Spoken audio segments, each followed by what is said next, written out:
And yeah, I have no idea if this is gonna actually how good it might have just. There we go. Recording Well, has started. all I have righty. no Well, I have no idea if this is gonna actually do good. Um, it might just be an audio podcast. Let's put it that way. And if okay. it is, I'll figure that out. So, okay, 3, 2, 1, go. Well, welcome everyone. This is the Fourth and One podcast coming from you from Lidditz, Pennsylvania, and a sketchy motel somewhere in Uniontown. I can only imagine since we are recording this via Teams. That is Fancy Trash Cans in the sketchy motel. I, your host, Captain Boring, today am in my basement in Lidditz, Pennsylvania. Welcome, Fancy Trash Can. I'm in a very nice Hilton Garden Inn. Thank you very much. Oh, okay. All right. Is there a garden at the Garden Inn? No, there's not. Just a lot of meth, heroin, What? and probably cousin sex. So you're in a sketchy Hilton Garden hotel then? No, I'm in West Virginia, Pennsylvania. I'm in Westervania. Oh, Westervania. okay. All right. I didn't know that was the thing, but sure. Yeah, let's I go mean, with that. what do you call the area that's like west of Gettysburg but south of Pittsburgh? I don't know. I call it Rome because that's where Rome could be. I'm very geographically illiterate. Ru- That's in Italy though. Yes, Like it's okay. not it's not even I a good was joke. Like it was everybody knows where Rome is. it was hyperbole, sir. Look at me It was using big bad words. hyperbole. Was it though? Was it though? Yeah, I think it was. I don't know. Moving on to our first topic. Alrighty. Well, like I said, welcome to Fourth and One Podcast. Go give us a follow on Instagram at Fourth and One Podcast. Uh, you will be listening to this hopefully on a Friday. It is Tuesday afternoon. We are recording this December 13th, 2022. Why do I bring up the date? Because that is the date of the late Mississippi State football coach's passing, Mike Leach.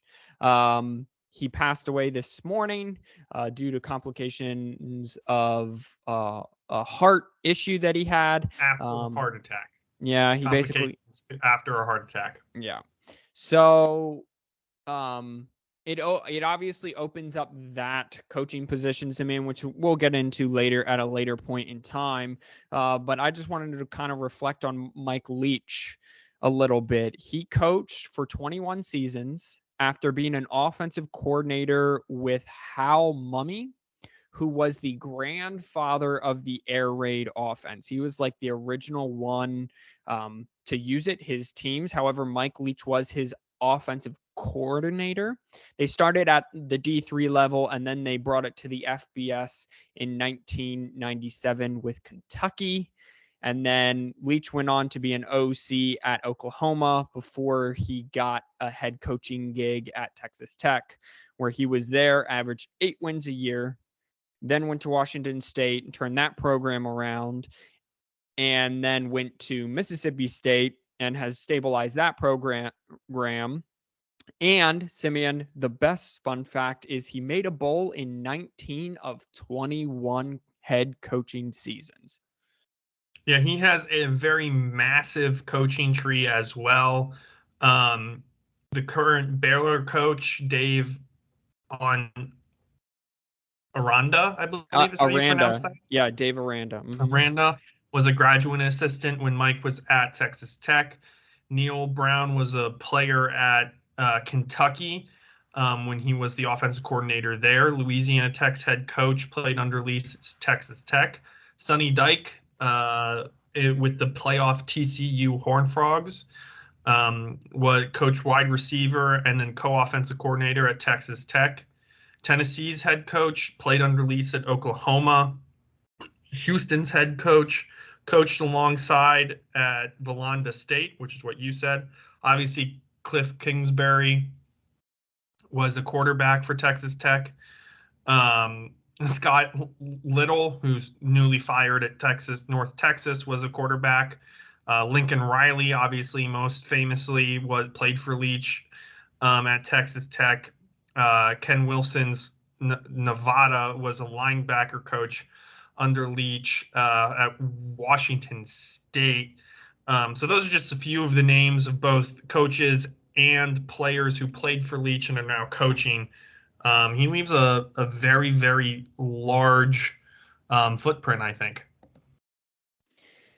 Yeah, not only he leaves a large footprint, as you said, not only with players and coaches and still using it, but let's remember, he basically is the 21st century passing offense. NFL teams use his passing concepts now in the NFL. Like Patrick Mahomes and Andy Reid use that, and Jalen Hurts uses that. And the Bills, literally everyone uses some sort of his concept one way or another. It might be, just a single version of it or a single concept, but his mark is left everywhere. He definitely will be missed. Yeah, we'll get into the coaching situation there kind of in a few weeks when things have left to settle down. But I really don't think there's much more to say than R.I.P. Mike Leach. Our thoughts and prayers go out. Yeah, T's and P's go out to the Leach family and the university. One betting tip on it: they are playing in their bowl game. They are playing Fresno State. I would hammer Washington State. This just seems like a Washington State's just going to come out. Mississippi State. Oh, man. So not only were you bringing up betting against the guy who literally died today. Yeah. But you didn't even get the correct current college he's paying for. Yes. He worked for. Oh my gosh. Okay, so they're playing Illinois. Either way, hammer the over and take them plus the points. Take Mississippi State to beat Illinois because I think the players will play for that. However, Mike Leach was also quirky in all of his interviews. Go look up Mike Leach interviews highlights, and they're just hilarious. So he probably wouldn't even get mad at me for messing that up. Probably not. He probably would have made something. I unfortunately didn't get to listen to all of your guys's podcast that you and Roberto did. You and Rob did. Roberto. Oh, yes. We're just both having a difficult time with names and places today. Yeah, it's a thing. So, yeah, I'm excited to talk about that whole coaching carousel that is the 2022 coaching carousel. But obviously, you're the host today, so I'm just get to make comments and make you be ridiculous on the worstest podcast ever, which this will be. Fair enough. Well, we're actually going to start with the awards just to kind of catch people up since they they can look it up, but they don't. We'll give it to them here. I get what you're saying. Yes, the only place that they get their college football news. If this is it, then let's get to the awards. So the Heisman Trophy went to Caleb Williams, which I think it kind of was a toss-up. My only problem with the Heisman Trophy is that only two non-quarterbacks made up the top 10, and that was Blake Corum and Bijan Robinson, who finished 6 and 7 respectively. But Caleb Williams, I have no argument with him winning the Heisman. He was very good, especially late in the season, besides the Pac-12 championship game. No comments there. Okay. No comments. I was trying to pull up. I don't even know who won what. Well, I'm going to take you through them, so don't worry. I got you. Caleb Williams also won the Maxwell Award, which goes to college football's most outstanding player. And so Caleb took home that hardware as well. He also won the Walter Camp Award, which was the player of the year. So he kind of went home with everything. And again, player of the year, again, I would have given to either Bijan or Corum if he would have finished the season, or even Chase Brown, who led the nation in rushing and touchdowns. But Caleb Williams takes home 3 awards so far. The Home Depot Coach of the Year went to Sonny Dykes. Oh, nice. A pupil of Mike Leach himself. The Doak Walker, which was the best running back award, Bijan Robinson won that. And he won that primarily because he finished the season and his receiving threat out of the backfield. Fair. Max Duggan took home nation's best quarterback, the Davey O'Brien. Most outstanding senior QB also went to Max Duggan. Fred Litnikoff Award went to Jalen Hyatt Simeon, the wide receiver from Tennessee. I found my list. You found your list? Good. Yeah. The tight end went to Brock Bowers. The outstanding. Don't even know who that guy is. The nation's. Oh, that Robert might have to slap you if you ever meet him in person. Brock Bowers is the man. Brock Bowers will take jet sweeps and outrun safeties who have the angle on him and will just blow by people. He's outstanding. Oh, okay, cool. Yeah, so he's going to be a number 1 draft pick is what I'm hearing. Yeah. Mm-hmm. Ohio State's going to find out just who Brock Bowers is come New Year's Eve. Nice. The Outland Trophy, which is interior lineman, went to Michigan center Olatimi. The nation's top player went to Will Anderson from Alabama. Remington, which outstanding center, went to also Olatimi from Michigan. Defensive player of the year went to Will Anderson. Defensive player of the year went to Will Anderson. Outstanding linebacker went to Jack Campbell from Iowa, who, Simeon, I think if you didn't get through it, I gave my defense of the year, defensive unit, and I said Iowa's defensive unit was the defense of the year because they had to carry their offense to 7 wins on the year. Yeah, that's fair. That's fair. Hodges Tomlinson from TCU got outstanding defensive back. Christopher Dunn won the Lou Groza Award for outstanding kicker. Punter went to Adam Korsak from Rutgers. And then I will... I'm finding... There's one more. The FCS Coach of the Year was John Stiegelmeier from South Dakota State.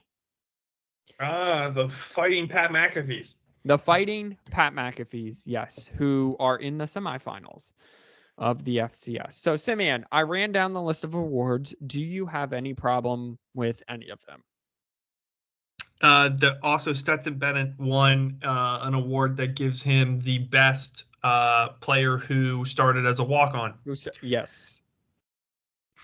You didn't miss that one. That's a lame one, as is the top scholar athlete, which was also Jack Campbell from Iowa. So, okay, well, maybe getting a education isn't the most terrible award. The dude's the best linebacker. He's going to go in the second. He's going to go at second round max, which means he'll get at least $500,000 from that. Because even if he doesn't stay longer than 3 years, a second round rookie contract is at least $500,000. And now with a education from the esteemed university that is Iowa, he knows how to spend it wisely. Yes.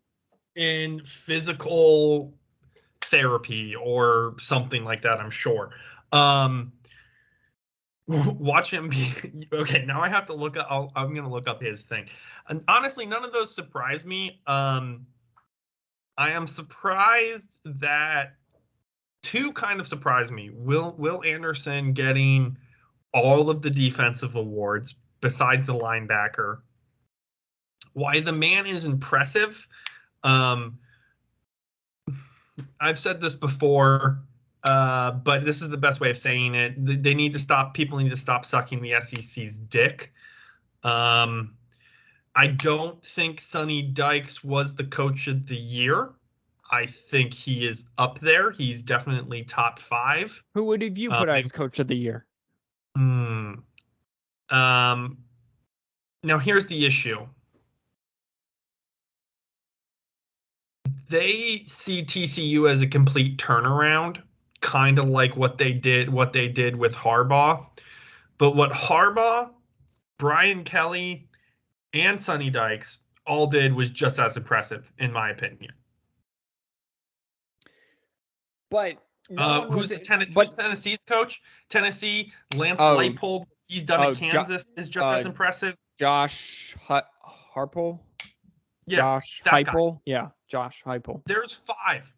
There's a top 5 of people who've been impressive this year. But TCU was supposed to win like 8-9 games max, and now they're playing Michigan in the college football playoff. 3 more and lost their championship, and the only reason that they put them is in over Alabama is because Alabama lost to both LSU and Tennessee.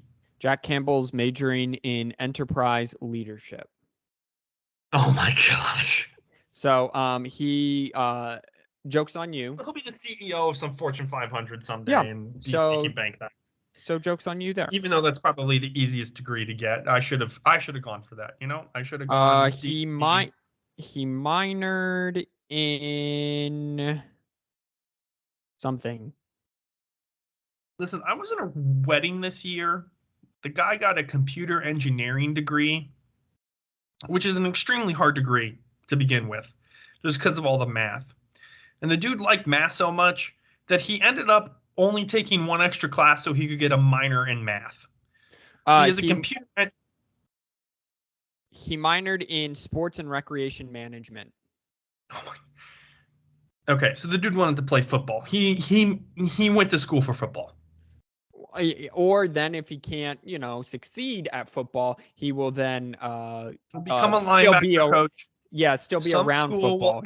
Will accidentally, when he's 35 or 36, some school will accidentally pick him up because he was a defensive coordinator for somebody or something. And then he'll turn around a team for 1 year and then go 5-6 the rest of his seasons, because we all know defensive-minded coaches can't win football games. So other than that, I really don't think. Alrighty. Well, that was a weird take on. I don't really disagree with any of those awards. I know that's not really a hot take of any kind of me disagreeing with anything. Again, I think Will Anderson didn't need to win all of the awards. I think we could have spread that around. Ohio State, Michigan. What shocked me is that no Ohio. There was no CJ Stroud. I felt like could have won something. I'm okay with Max. I did like Max Duggan getting the best quarterback. I think Max Duggan is a better story than, in my opinion, is a better story than Sonny Dykes. And I like Sonny Dykes. I think he did a great job, and I think what he did was very impressive. Do it again next year, and I'll be even more impressed. The problem Roberto has is that Caleb Williams won Best Player and Most Outstanding Player, but didn't win the Best Quarterback award. Here's my issue. He won Best Player and he won Best Player and Heisman. Isn't the Heisman the best player in college football? Yes, technically. Well, so why are there 2 separate awards? It should be, but it's not. Well, 100% agree. To me, yeah. I mean, yeah. The Heisman has devolved into the best offensive threat award, and even then, it's really best quarterback who's an athlete award. So the Heisman Trophy is outstanding player. The Maxwell is also outstanding player. Walter Camp is player of the year. Caleb walked away with all 3 of those awards. But if he's Caleb Williams was the player of the year? Yes, Caleb Williams was the player of the year, and Heisman and Maxwell. Okay, so but not the best quarterback. So the player of the year. Okay. You can't see my face right now, but I'm face palming this decision that whoever made these votes made. And this is Roberto's problem. Roberto's problem is, how is Caleb Williams all of these things but not the best quarterback, but he plays quarterback? And he's not even the best quarterback. That's the funny thing. He's the best quarterback because he's in a Lincoln Riley offense. Yeah. And currently the only successful Lincoln Riley quarterback is Jalen Hurts. Hold on. Was Patrick Mahomes under him when he was at Texas Tech? No. So, yeah, the only successful one is Jalen Hurts. As of right now. And Jalen Hurts is only 3 years into his career. And he's only 3 years into his career and is getting helped out by some phenomenal athletes that the new GM has put together. Right. So jury's still out on Jalen Hurts, and per usual, we're right about college football, and all the sports writers are wrong who do this for a living. Yeah, absolutely. Two white guys with a podcast. Army beat Navy. Two white guys with a horrible podcast. Two white guys with a horrible podcast. Army beat Navy, if that interests you, in double overtime. Yeah, and got their coach fired. Oh, Army's coach got fired. Yeah. No, Navy's coach got fired. Oh, I did not see that. I'm pulling up that tab now.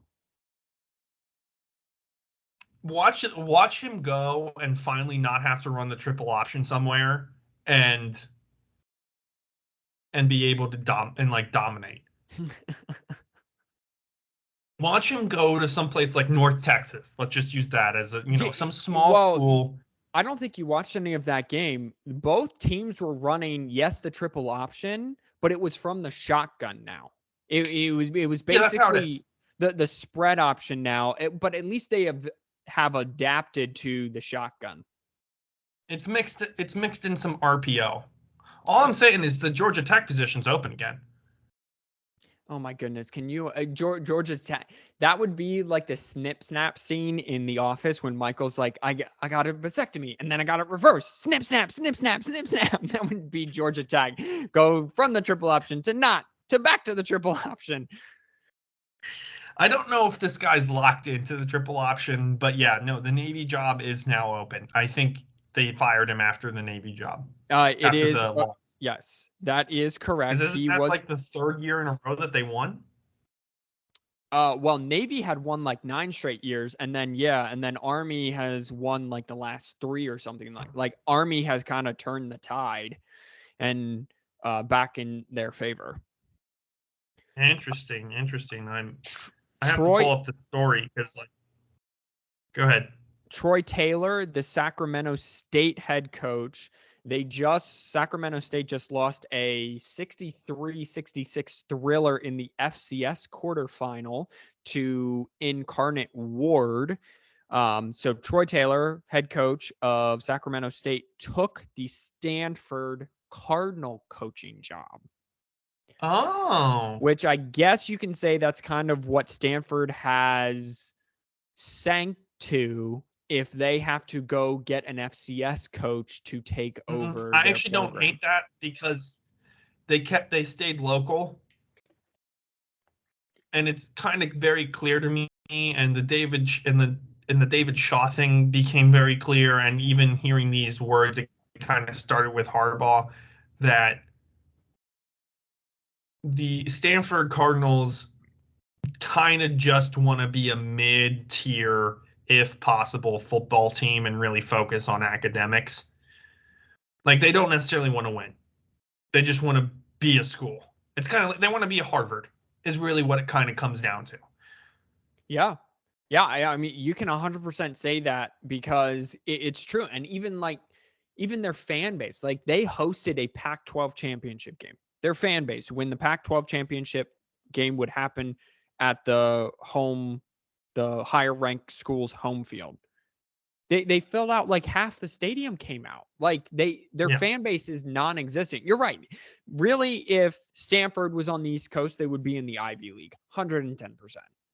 Mm-hmm. Which, yeah, good. Who even knows? Sorry, I could see that happening. So Taylor was the Purdue job got filled. Did you see that? I did. I will get to that in just a second. Okay. Taylor was 30-8 at Sacramento State in the FCS. Very good Sacramento State team. Very good. And yes, very good. Great offense. And again, I think that this is it's a win-win situation for both parties. If he's bad, then it's okay. I'm not ready to take that jump, but also your school kind of sucks. So maybe I'll just go back to the FCS, or maybe I'll find another head coaching gig or an OC gig in FBS. And if it works out, then Stanford's going to be really good in the Pac-12, which needs it badly with USC and UCLA leaving.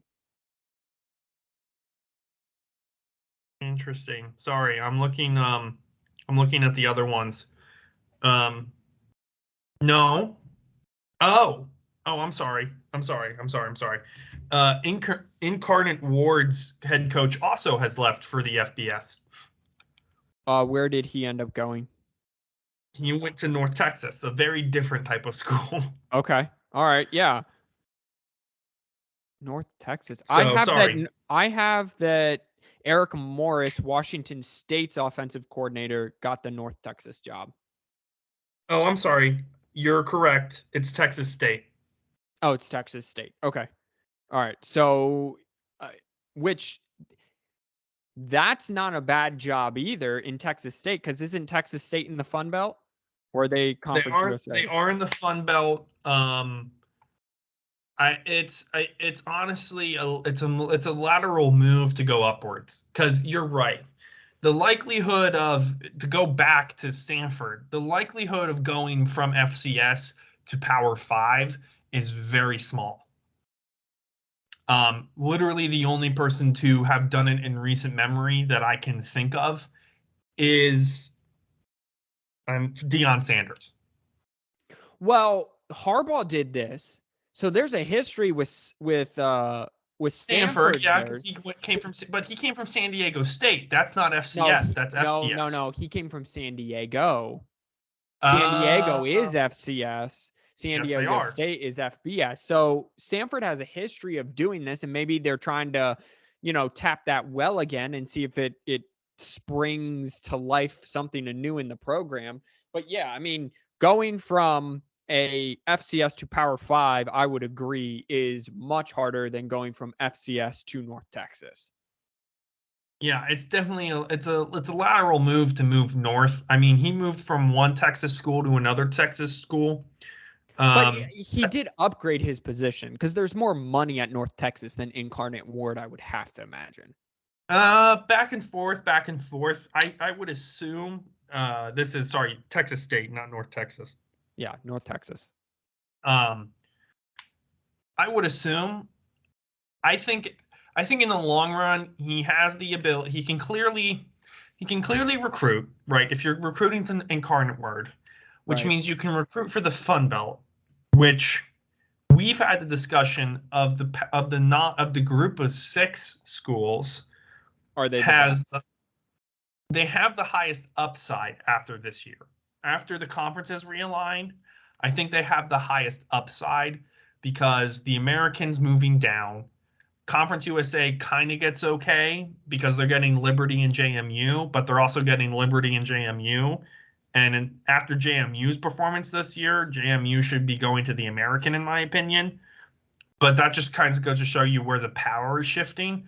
So North Texas could easily, if this guy's as good of a coach as he is, and he's an offensive-minded head coach, could clearly turn the program around, and we could be rooting for the whatever they are, the Bobcats or whatever, next year. Well, and so then UTSA, who again has a coach with one of these situations, they're going to the American next year. So now UTSA, who's just dominated Conference USA for a few years, now goes and strengthen the American Conference. So yes, it's between. I think they just gave him another extension. I'm not 100% sure on that. Well, they're going to be fun to watch in that conference, because their offense is very good, and it gives them, with Houston leaving for the Big 12, it gives the American the ability to recruit Texas now. That's a good point. Yeah, right. Sorry, I'm So trying to pull up. So we're kind of all over the place. We're just bouncing back and forth. This is how our conversations go in real life, ladies and gentlemen. Yeah. Lance Taylor. Oh, so Jeff Brom took the Louisville job. Yeah, which was interesting. That's when I hopped in on the podcast. Okay. I remember Roberto said specifically it kind of seemed like a lateral move for him. But there's better recruiting, more upside. He'll get a longer leash at Louisville because he's an alum. That's the only reason I can see, because clearly he was doing a good job at Purdue. I think, and Purdue. But that's as good as Purdue's ever going to be, 8-4. Like, unless if they have some miracle season and the ball bounces the right way and Michigan and Ohio State are down or something like that. But 8-4, like, he had a 6th-year starting quarterback and a 6th-year wide receiver, and he could only get to 8-4. I mean, that's fair, but I still think that it's, for lack of a better term, it's closer than we give him credit for. He could have built something if he wanted to. It kind of seems more of a cop-out to me than a lateral move. So, while he passed on it the first time it came around. So the first time when Scott Satterfield got the job, he was like 2 years into the Purdue job, and they offered it, and he said, "No, I'll stay at Purdue." Crashes their car or goes and takes the Atlanta Falcons job. It's the Louisville job. It opens every 6 months.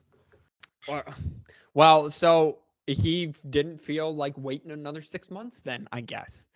So Ryan, it's a good move for Louisville. It's a bad loss for Purdue. Well, it's especially a bad loss because Ryan Walters, the defensive coordinator from Illinois, took the job. Yes, but he's a defensive-minded coach. That's why it's a bad. Right, and that's what I'm saying. So it goes from bad to worse. Not only do you lose your head coach, you hire a guy who's a defensive-minded head coach. Aren't they shrinking their stadium too? No, that's Northwestern. Okay, sorry. I thought that they were. No, they're actually redoing their stadium. They're putting money into it. So Simeon, Kent State is so bad. This is where except they're not, but yeah, they're so bad. Kent State is so bad that bad are they? Sorry. That their head coach Sean Lewis stepped down to take the offensive coordinator job at Colorado. Great move by Deion Sanders here. Why is that a great move? He was 31. He was 24-31. In the MAC. In the MAC, yeah, that's my point. So what makes you think he's going to be a good offensive coordinator? Because he's not going to have MAC talent. He's not going to have a bunch of white boys running around. I would, like, Deion could have went to somewhere other than Kent State.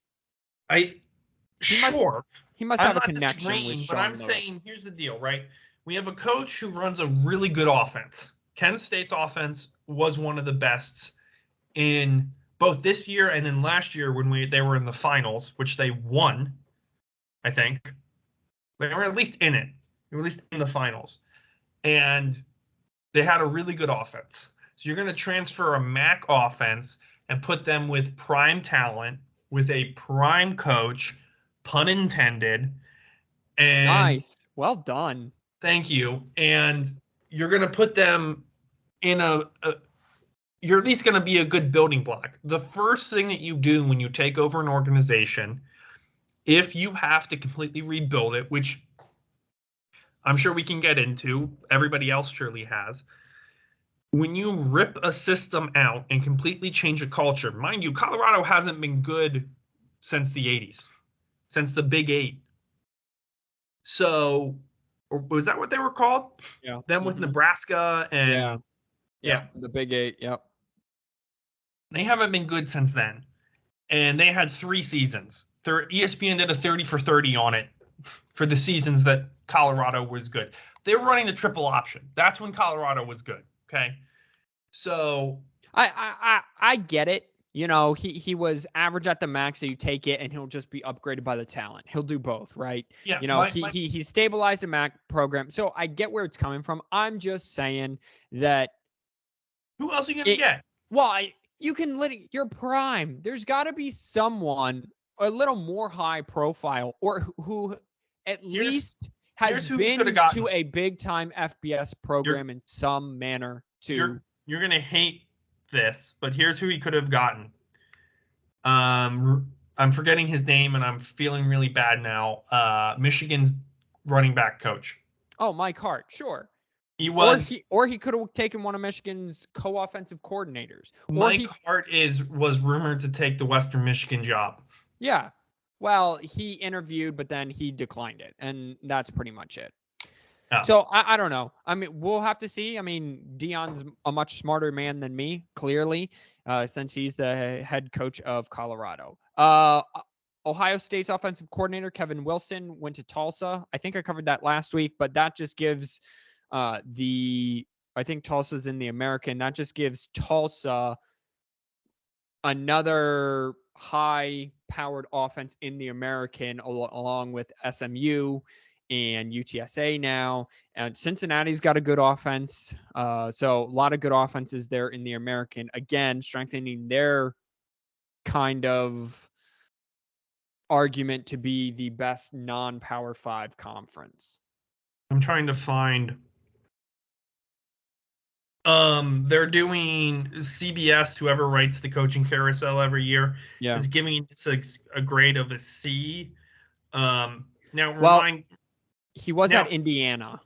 He was at Indiana and ran a sub 500 Indiana from 2012 to 2016. You have to remember for Tulsa, where Tulsa is in Oklahoma, because Oklahoma is not, it's flat. It's basically Kansas. Oklahoma is basically, it's South Kansas. I think we lost you, bud.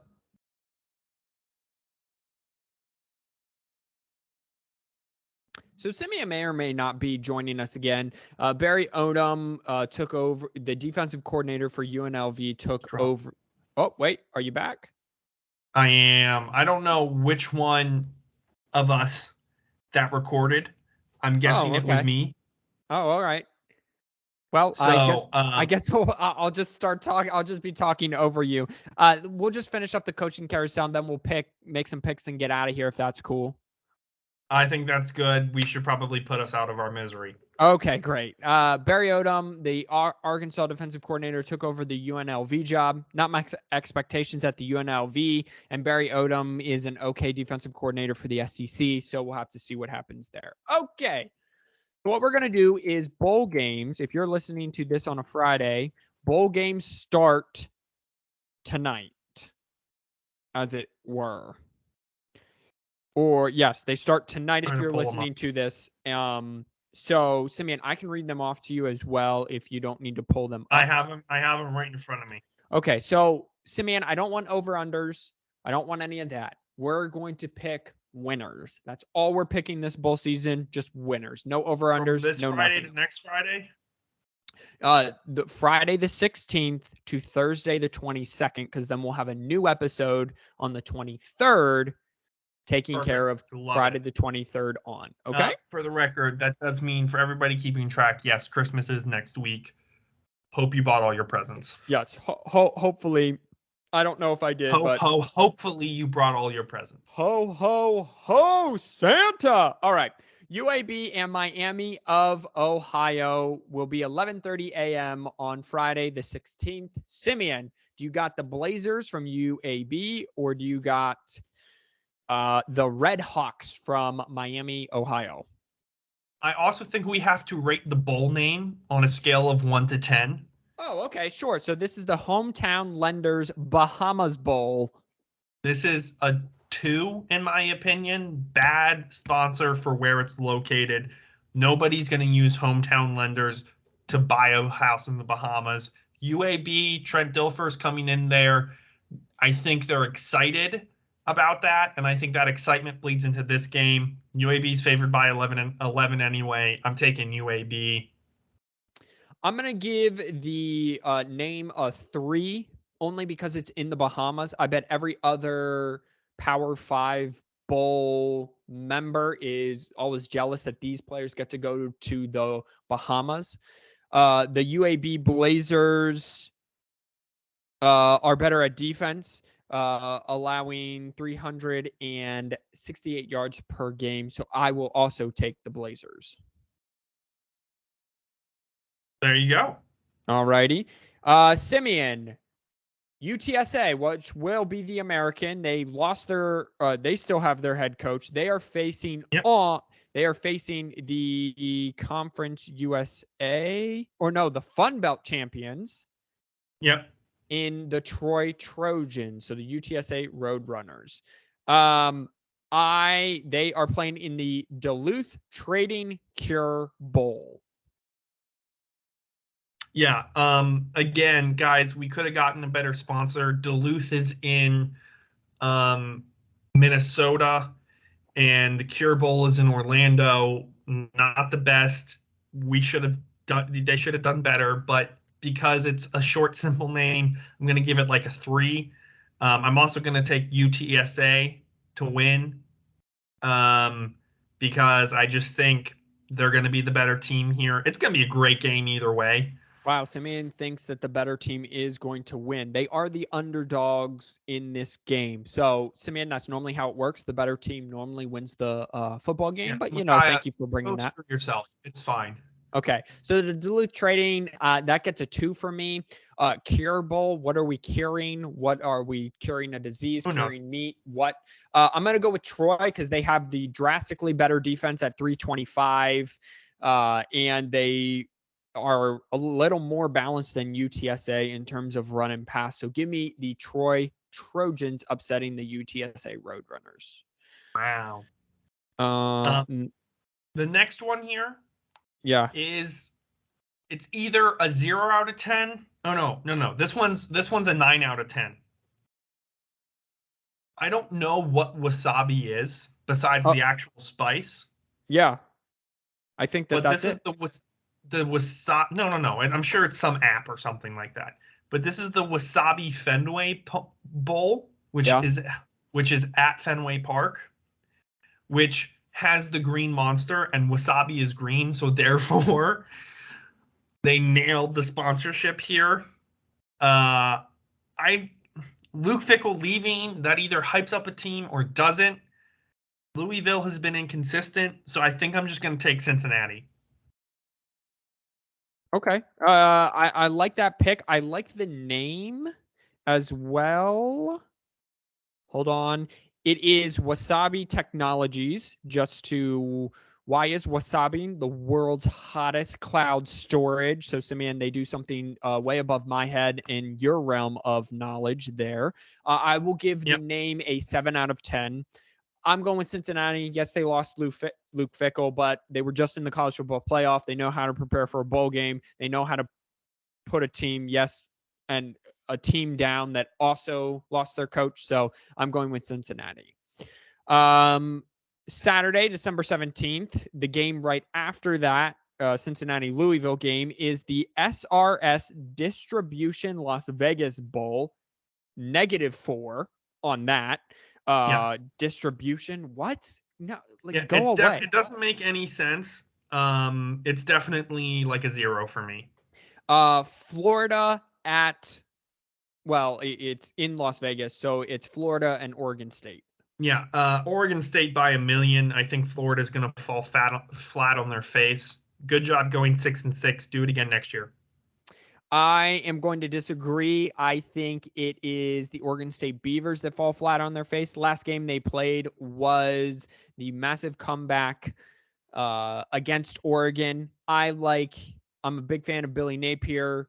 Okay, guys, you see the ship. We're turning around. Let's prep for this bowl game. Anthony Richardson declared for the draft, so I don't even think he's playing. I don't think it matters. I think never mind. He is sitting out. Never mind. I changed mine.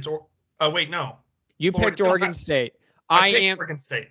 Yeah, I'm still going to go with the backup of Florida. Somehow Billy Napier Also, gets this done. how arrogant do you have to be to think that any team's going to want you as their quarterback if you're Anthony Robertson?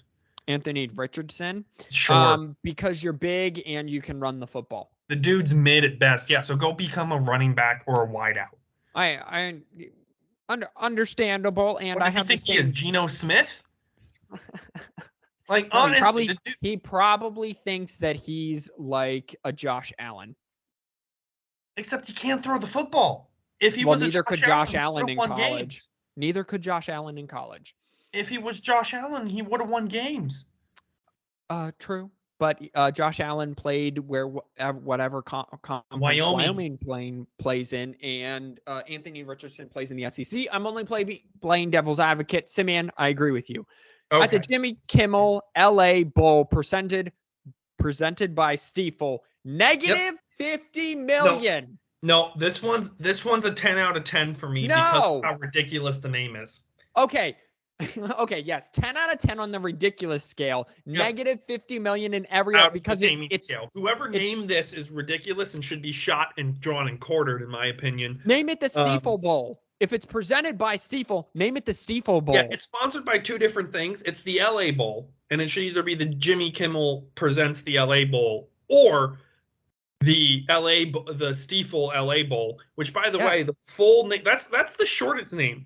Technically, it's the Jimmy Kimmel presents the LA. Oh no, Jimmy Kimmel LA Bowl presented by Stiefel Nicholas. They had to shorten the name because that's not the full name of the firm of the retirement account. Pick one. It's like why does Jimmy Kimmel get his own bowl? Just anyway, it doesn't matter. Washington State, where I thought Mike Leach was just recently coaching, was not. I would have been true if I went back in time about 3 years ago. They are taking on the where's Sam? Fresno? The Mountain West. Thank you. The Mountain West champions, Fresno State Bulldogs. Who are you taking? You're asking me first. You seem like you were going to roll into that. I think I'm going to take Washington State. I don't know. Fresno's favored, but I don't know. I'd like Washington State in this. I'm also going to agree with you because I told everyone to go pick Washington State earlier. I'm not going to back down with that for whatever reason. I just think Washington State's the better football team here. Okay. Next. Lending Tree Bowl. Sweet and simple to the point. 8. Rice, Southern Miss.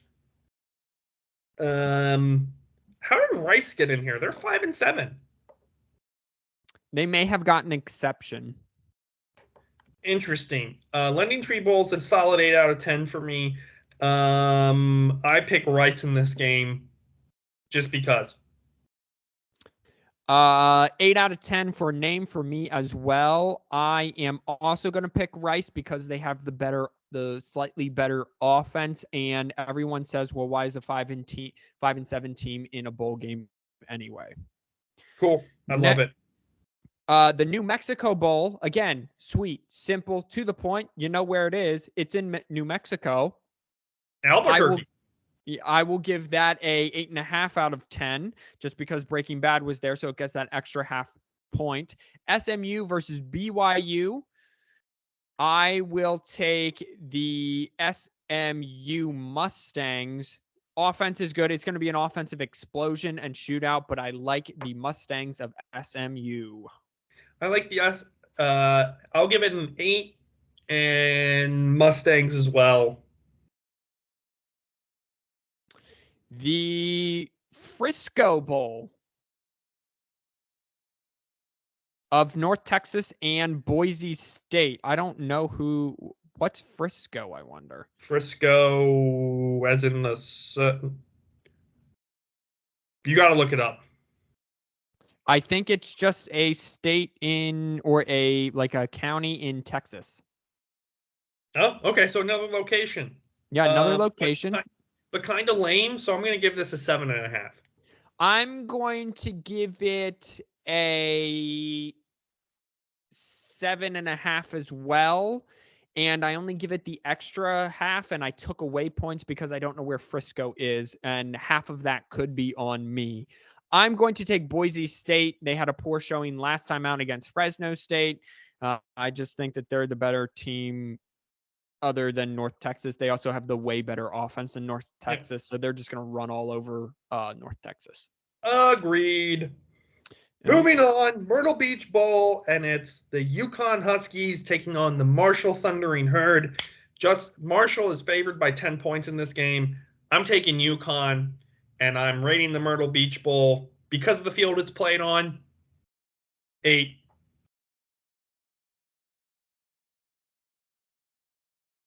Okay. Are you done? Yeah. Oh, okay. Sorry. It sounded like you just got cut off there again. So I didn't know if you stopped talking or if you just got cut off. Worst podcast in the world. The worstest podcast on the interwebs. Myrtle Beach, I will give a 9 out of 10. Again, I know where it is, and Myrtle Beach is excellent. Listen, I'm going to go with Marshall here over UConn. UConn was bad. Now they're mediocre. They made a bowl game. They're basically going on vacation in the middle of December, so all those players are going to be exciting. How much kind of stuff are we going to do? I think Marshall walks away with a close victory. Tuesday, the 20th, famous Idaho Potato Bowl. I'm going to give a 9.5 out of 10. That's the correct answer. It's famous, whether it is or not, I don't know. It has potatoes, my wife's favorite food category, and I know where it is. It's Eastern Michigan, San Jose State. I'm going to take San Jose State. You know what? I'm going to take San Jose State too. I don't know why. Eastern Michigan didn't impress me this year, and that's about all I got, unfortunately. The people in Florida after that hurricane went through probably visited this website, the roofclaim.com Boca Raton Bowl. It is in Florida, so I'm sure people in Boca Raton had to use this most recently. However, I'm going to give it a 3 out of 10. I don't want your whole website name in there, including the .com. Figure it out yourself. Liberty at Toledo. Toledo won the MAC championship. So I will take the champions of the MAC to beat coachless Liberty as their head coach moved on to take the Auburn football job. I agree with that. I was going to give it a 2, and I also think Toledo will roll over Liberty here. Wednesday, the 21st, is the R&L Carriers New Orleans Bowl. Oh, I will give this, again, a 4.5. The name, I don't like the R and the L Carriers, but I like that it tells me where it's at, which is in New Orleans. Western Kentucky versus South Alabama. I will take South Alabama because they don't have to drive as far as Western Kentucky. That's fair. South Alabama also 11-2, a little sneaky there. I think they're in Conference USA, so they were a little sneaky there in CUSA. They're CUSA and USA. They're the University of Southern Alabama. That makes them USA. I'm taking them, and I'll give it a 3. I don't love it. I think it's a little long, in my opinion, for the bowl name.